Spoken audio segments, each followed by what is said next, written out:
Federica Tisato, allenatrice della Pallavolo Padova, campione del Veneto del Under 13 3x3 maschile, la prima nella storia.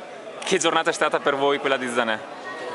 A questo punto posso dire che è stata una giornata incredibile, perché siamo arrivati qui con tantissima umiltà, non avevamo idea, proprio perché si tratta della prima edizione, del livello che potevamo trovare. Avevamo visto solo quello provinciale e si trattava più che altro di un livello promozionale. Qui al regionale effettivamente sono arrivate delle squadre quotate e ben attrezzate.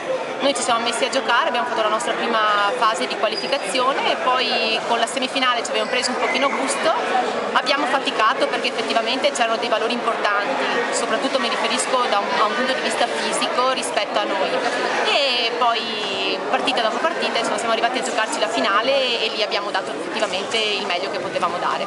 Il meglio è una formula nuova che diversi allenatori hanno, non dico criticato, ma hanno espresso giudizi contrapposti. Il tuo qual è sulla formula del 3x3 abbinato a una under che comunque è under 13 abituata a giocare col 6x6?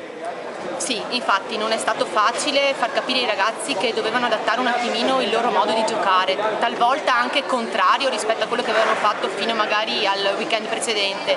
Quindi loro sono stati bravi sì ad adattarsi e a capire subito quello che dovevano fare. Le differenze maggiori quali sono state di adattamento? Le difficoltà anzi maggiori? Ecco, le difficoltà maggiori sono soprattutto dettate dal campo sicuramente più piccolo e anche dalla palla più leggera, che quindi ha bisogno di un maggior controllo, questo hanno dovuto fare soprattutto. Adesso si va a Roma.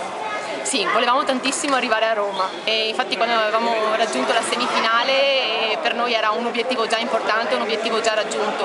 Certo che poi ci abbiamo preso gusto e arrivare a Roma come la prima squadra del Veneto sicuramente è un biglietto da visita più importante. Allora in bocca al lupo a Federica e alla Pallavolo Padova. Crepi, grazie.